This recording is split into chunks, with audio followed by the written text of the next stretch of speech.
Nyakubahwa President w'inteko ishinga amategeko, nyakubahwa Perezida wa Sena, ba nyakubahwa ba Vice Perezida, ba nyakubahwa ba Senateri n'abadepite, turabashimira kuba mwaduhaye umwanya kugira ngo tuganire iki kibazo, cyane cyane bishingiye ko namwe mwifuza kugira uruhare mu kugira ngo kibe cyakemuka. Ku bibazo ngomba gusubiza ndaza kugerageza kubisubiza ariko nasobanura kugira ngo birusheho kumvikana. Ku bijyanye n'umutekano muri rusange mu karere no mu gihugu cyacu, umuntu yavuga ko umutekano muri rusange umeze neza, nta kibazo usibye iki kibazo cy'umwihariko tuvuga hakurya cyo muri Kongo. Muri aka karere u Rwanda ruri mu muryango wa East African Community ugizwe n'ibihugu bitanu: Kenya, Tanzania, Uganda, u Rwanda n'u Burundi.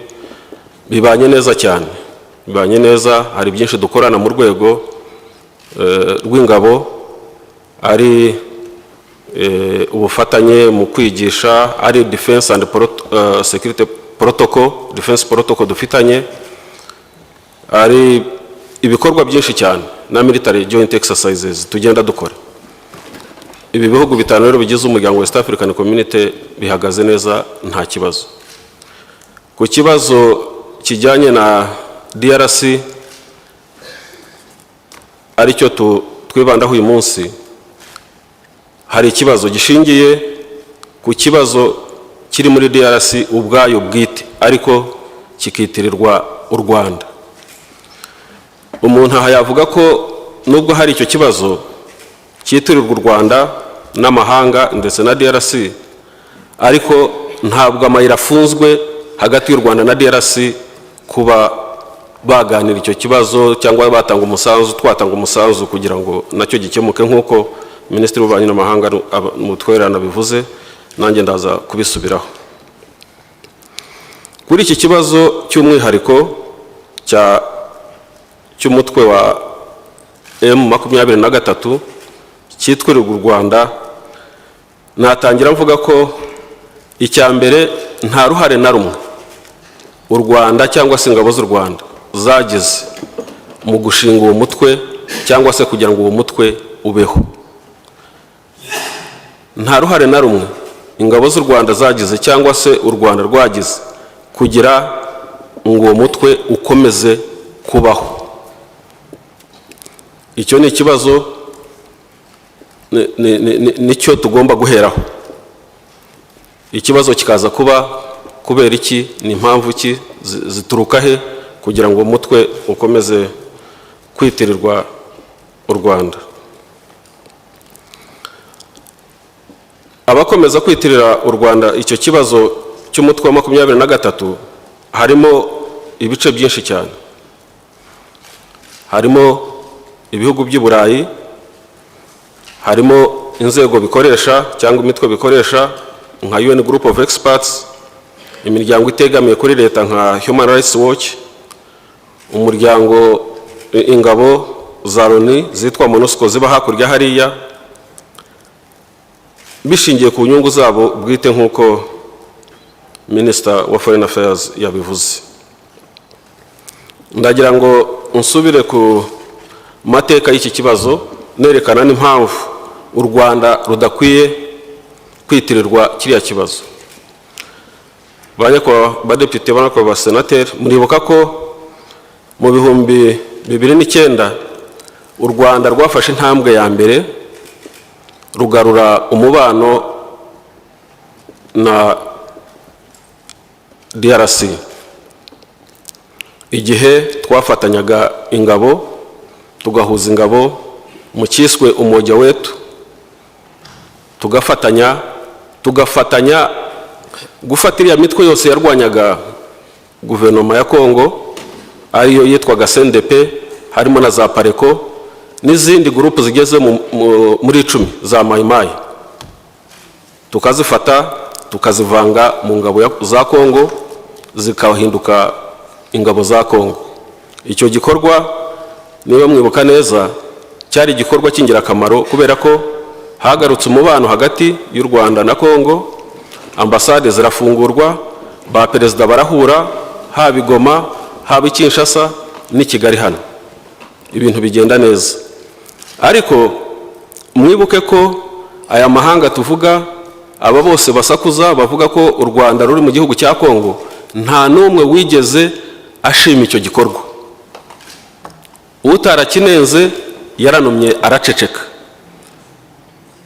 Icyo ni ikigaragaza ibyaba binihisha inyuma y'ibi birego turegwa uyu munsi. Igikorwa nk'icyo cyiza nta wigeze akidushimira cyangwa se yumva ko ari igikorwa cy'ingirakamaro. Kuva icyo gihe muri defense na security u Rwanda na Kongo byakoranye neza cyane, kuko icyo gihe amayira yarafungutse yo kugira ngo u Rwanda cyangwa ingabo z'u Rwanda zikorane n'iza Kongo kugira ngo duhashye FDLR, aricyo kibazo shingiro cy'umutekano muke kiba muri aka karere, cyane cyane hagati y'u Rwanda na Kongo. Kuva 2009 twakora operation ya Umoja Wetu ku rwego rw'ingabo na security, hamaze kuba inama zirenze, kugeza ku 2012 hamaze kuba inama zirenze 15 hagati ya institutions za defense n'iza security, zigera ku bintu bifatika bikurikira. Ubwo ndavuga mbere y'iki kibazo cya M23, mbere yuko gitangira. Nyuma y'ibihumbi 2009 twashyizeho hagati yacu na Kongo umutwe witwa Joint Intelligence Team, urwego ruhuriweho n'abantu b'iperereza hagati y'u Rwanda na Kongo, rukorera i Goma, rukajya ruhana amakuru ku bintu byose byazana umutekano muke hagati y'u Rwanda na Kongo, ruhana amakuru ku buryo interahamwe FDLR zigerageza guhungabanya umutekano. Urwo rwego rwagumye i Goma kuva 2009 kugera uyu munsi, ntabwo rwigeze ruvayo, rukorana na guverinoma ya Kongo. Sinibaza ko abantu bashobora gukorana muri urwo rwego rw'iperereza bari hamwe bashobora gutera abandi cyangwa ngo babagirire nabi.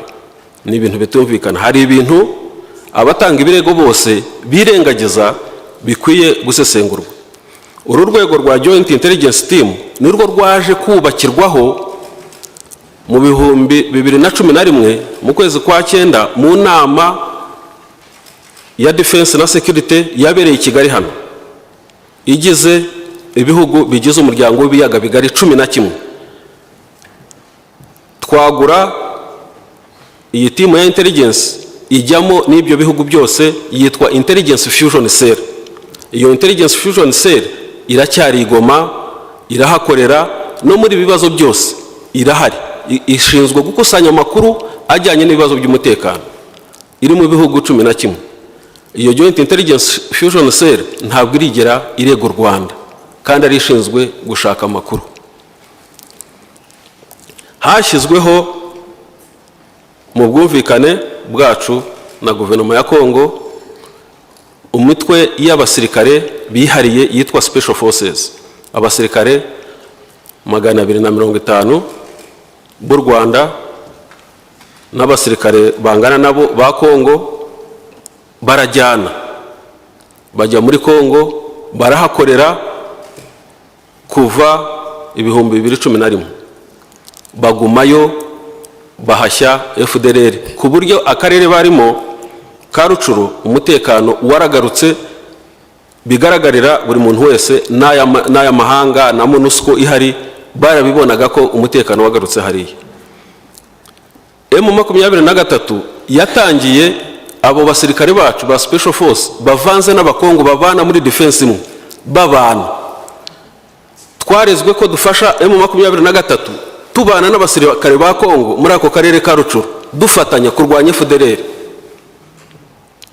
Abo basirikare baje kuvayo mubizi, byaragaragaye ngira ngo mu kwezi kwa 8 nibwo bavuyeyo kumugaragara. Ibibazo bimaze kuba byinshi, birego bimaze kuba byinshi, dusanga ntacyo bimaze kugumayo, bavayo baherekejwe banazana n'ingabo za Kongo bafatanyaga batandukanira hariya ku mupaka, baraherekezwa n'ingabo za Kongo zibageza ku mupaka zibasezeraho. Ntabwo waba urwana n'igihugu ngo mujye mu bikorwa bimeze gutyo. Ibyo byose ni ibintu tugomba kuzirikana no gusobanukirwa. Kuva icyo gihe 2009 kugeza 2012 aho ibirego bitangiriye M23 itangiye, haje kujyaho umutwe twise Joint Verification Mechanism ugamije kureba hagati y'u Rwanda na Kongo ese ibyo birego bishingiye hehe. Uwo mutwe wabaye muri Kongo muri bihe byose, M23 irwanira hariya n'ubu buracyahari. Uwo mutwe waje kubakirwaho wongerwamo abandi bagize uyu muryango w'ibihugu 11 w'akarere k'ibiyaga bigari. Ibihugu 11 nabo bazanamo abandi, tuyita Expanded Joint Verification Mechanism. Barahari. Joint Verification Mechanism ishinzwe kureba ibibazo aho bituruka. Ntabwo Joint Verification Mechanism irimo ibihugu 11 harimo n'u Rwanda na Kongo, n'ibihugu byose 11 ntabwo urigera urego Rwanda n'umunsi n'umwe muri raporo utanga. Ubwo tugomba kumenya izo raporo zituruka he, zica he, zishingiye he. Ndagira ngo noneho by'umwihariko nsobanure uko iyi M23 yatangiye n'uruhare defense na security nk'ingabo twagize mu kugira ngo dufashe bagenzi bacu b'abanyekongo kugira ngo iki kibazo kirangire kitagombye kuba intambara nk'uku yagenze. Itariki 5 z'ukwa kabiri muri uyu mwaka w'2012 leta ya Kongo yohereje hano mu Rwanda intumwa zo kugira ngo tubafashe mu bibazo bafite bibareba bibera muri Kongo y'Uburasirazuba.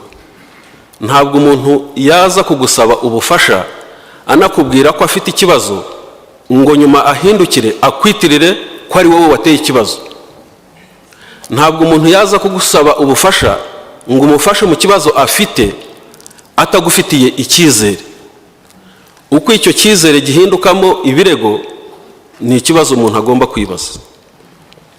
Itariki 5 baje batubwira ko bafite ikibazo.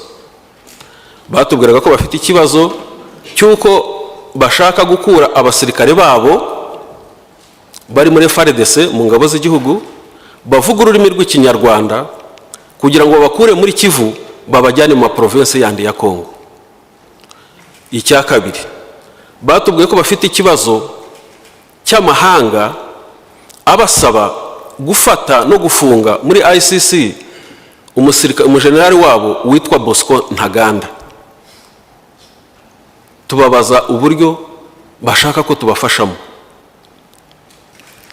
Ese dufate Ntaganda tuze tumufate ku ngufu?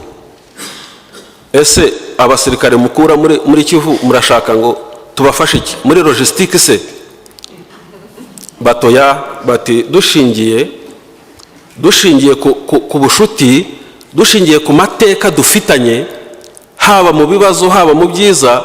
Dore na umoja wetu 2009 mwaradufashije muvanga CNDP, kandi abo basirikare bakomoka muri CNDP, mufitanye n'ubuvandimwe, natwe turabavandimwe, twese turumvikana turakorana bishingiye no kuri za mekanizmu nababwiye mbere twashyizeho. Bati turumva tutabikora twenyine tudafite inkunga yanyu. Tuti murashaka ko tubikora gute? Tuti mugende mu byikweho muzaze mutubwire. Itariki 30 z'ukwa gatatu 2012 baragaruka bati noneho twabyizeho, turashaka ko dufata bamwe muri bariya ba ofisiye dushaka bayobora abandi tukabazana Rubavu tukaganira nabo tukabumvisha ko bagomba kwemera kuva muri Kivu bakajya ahandi. Uruhare rwanyu dukeneye kuko tuziranye ari mwe ari twe ari bo twakoranye muri izi gahunda zose z'umutekano, wenda nimwongeraho ijwi ryanyu barabumva. Tuti nta kibazo, tuti mushyireho itariki. Bashyizeho itariki 8 z'ukwa kane 2012, bazana abo ba ofisiye, bazana Colonel Sultan Makenga, ubu ni general ko twumva, bazana Colonel Zimurinda, bazana Colonel Faustin Muhindo, baza bari hamwe bambukana umupaka, tubakira bari hamwe. N'uwitwa Colonel Jean Claude Yave, n'uwitwa Karev ukuriye sécurité, n'uwitwa Colonel Diuro n'abandi. Baraza barambukana umupaka, turabakira, tubaha umwanya baraganira hagati yabo. Bamaze kuganira hagati yabo, twebwe tubagira inama. Mu byo baganiriye twasanze harimo ubwumvikane bukeya ndetse bushyira mu gushyamirana. Tubagira inama ko badakwiye gukoresha imbaraga, ahubwo inama tubagiriye yo kuganira no gukemura ibibazo bitararenga inkombe bakumvikana. Uruhande rumwe rwabo bahoze muri CNDP basabaga ko bafite ibibazo bumvikanyeho na guverinoma bitakemutse, ko badashobora kwemera kwimuka kuva muri Kivu. Bavuga muri bike makeya, ndavuga muri make, bavuga impunzi zabo zimaze imyaka irenze 10 n'indi zidataha kubera umutekano muke uba muri Kivu. Bati ntitwasiga imiryango yacu mu buhungiro ngo tujye mu yandi ma province. Urundi rugero rukomeye batanze, bavuze ko batizeye uko bafatwa n'itotezwa n'ihohoterwa mu ngabo bavanze nabo za Kongo. Bati na hano muri Kivu aho tuvangiye baratuvangura, muratuvangura, ntimutwemera. Bati n'urugero abasirikare 50 ngo babahaye mu 2010 ngo bibe urugero barebe ko bajya ahandi, ngo badiployinze ahantu hitwa Dungu mu majyaruguru ya Kongo. Abo basirikare barayibagezeyo iryo joro bose barapfa. Guverinoma ngo ntigeze ikora nkete, ntigeze itanga raporo impamvu abo basirikare bishwe. Bati ntidushobora kuva muri Kivu. Tubona ibibazo bikomeye, tubagira inama tuti rero nimukoreshe inzira yo kumvikana. Tubereka impungenge z'inzira yo kurwana no gukoresha ingufu gukura bari abasirikare hari. Tubereka ko ari ibintu bidashoboka, tubereka ko natwe impungenge dufite. Icyo gihe twavuze ko tudashyikiye intambara, ko tutayemera nk'inzira yo gukemura ibibazo. Tubereka inzira yo kumvikana, tunemera ko tubafasha muri iyo nzira yo kumvikana kugeza igihe cyaho abasirikare wenda bazemerera bakagenda bakajya mu yandi ma province, ariko hatabayeho ibibazo by'intambara. Tubereka impungenge twari dufite z'uko iyo bagiye mu ntambara hagati yabo ubyungukiramo ari FDLR. Tuti twebwe twari tumaze gutera intambwe hagati y'u Rwanda na Kongo nyuma yaho CNDP ivangiye muri guverinoma, Pareko n'izindi mayimayi. Hari uburyo bwagiye nk'ubwo nababwiye bwa joint intelligence, bwa special forces zikorana, ku buryo nta kindi twari dukeneye muri Kongo atari icyo, kuko interest zacu muri Kongo ni umutekano, nta kindi. Nta yindi interest rero twari dufite yuko haba intambara hagati yabo bitwa M23 na Kongo, kandi hari mechanism zikemura ikibazo cyacu. Ahubwo iyo ntambara ikaza ije kubyangiza. Tubereka uburyo iyo barwanye muri Kongo y'Iburasirazuba FDLR ari ibyungukiramo, kuko irakoreshwa, yinjizwa mu mirwano, ikabona intwaro, nk'uko ndi bubisobanure namwe nk'uko mubyumva ubu ngubu. Ni nayo yabyungukiyemo. Icyo gihe inama twabagiriye itariki 8 z'ukwa kane ntabwo yakurikijwe. Bukeye bwaho imirwano yaratangiye. Imirwano itangiye ntabwo twarekeye aho nka defense na security gukorana n'abanyekongo. Hari inama nyinshi zagiye ziba hari inama nyinshi zagiye ziba. Itariki 2 z'ukwa gatanu inama ya ba chef d'état major bombi yabereye Rubavu. Itariki 3 z'ukwa gatanu inama y'abaminisitiri b'ingabo yabereye Rubavu. Itariki 12 z'ukwa gatanu inama y'abaminisitiri b'ingabo yarongeye ibera Rubavu. Muri iyi nama y'itariki 12 z'ukwa gatanu guverinoma ya Kongo yadusabaga ikintu kimwe. Yaradusabye iti dore M23 irakomeye irakomeza igira imbaraga, nimureke twongere tujyane muri Kongo. Tujyane muri Kongo nkuko twajyanyemo 2009 mukadufasha gukemura ikibazo cya CNDP munafata nkunda. Nimureke twongere tujyanemo duhere Runyoni. Turabwira tuti se twebwe ahubwo twajyana muri Kongo duhera Masisi ahari FDLR. Kuki mushaka ko buri gihe tuzahora duhera aho mufite ikibazo cyanyu? Iki kigomba kumvikana neza. Nta kuntu umuntu yaza kugusaba ngo ugende umukemurire ikibazo mu buryo bw'intambara ngo yongere akurege ko ari wowe ufashe iyo ntambara.